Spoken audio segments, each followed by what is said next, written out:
अस्सलाम वालेकुम फ्रेंड्स, आज की इस वीडियो में हम 9th क्लास की फिजिक्स की जो न्यू बुक आई है उसके चैप्टर नंबर 2 में से मैकेनिक्स का टॉपिक सीखेंगे। तो मैकेनिक्स आगे मजीद दो ब्रांचेस में तकसीम होती है, तो हम उनके बारे में भी सीखेंगे। तो सबसे पहले ना कि हम मैकेनिक्स देखते हैं कि मैकेनिक्स की डेफिनेशन क्या है।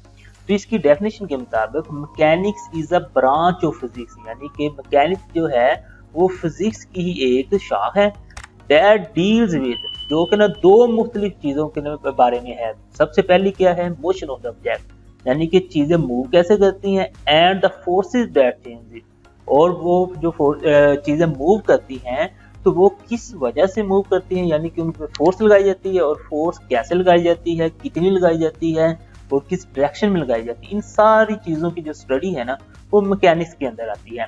अब इसकी अगर मैं एक एग्जांपल दूं तो उसमें है कि ज़मीन पर ना हमारे पास फुटबॉल पड़ा हुआ है। अब इस फुटबॉल को अगर हम मूव करवाएंगे ना, जो उसकी मूवमेंट है वो मोशन ऑफ द ऑब्जेक्ट्स में आएगी। और दूसरा ये है कि जब उसको हमने मूव करवाना है तो उसके ऊपर हमें ना तो फोर्स लगानी पड़ेगी।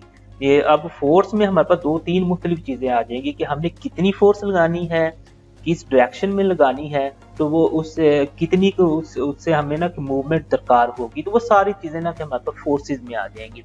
अब यहाँ पे अगर हम देखें तो हमारे पास ना दो मुख्तलिफ चीज़ें आ गई, यानी कि मोशन ऑफ द ऑब्जेक्ट्स और दूसरा है forces. Motion of the objects को अगर हम देखें, जैसे ये हमारे पास एक फुटबॉल है, ये मूव कर रहा है, तो इसकी ये मूवमेंट कैसे होती है, तो इसके बारे में जो स्टडी होगी ना वो हमारे पास आ जाएगी काइनेमैटिक्स में।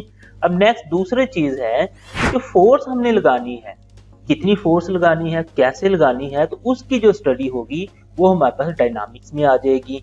तो दोस्तों उम्मीद है आपको आज की ये वीडियो अच्छी लगी होगी। वीडियो अच्छी लगे तो इसे लाइक करें, इसे अपने दोस्तों के साथ शेयर करें और हमारे चैनल को लाजमी सब्सक्राइब कर लें। Thanks for watching. अल्लाह निगहबान।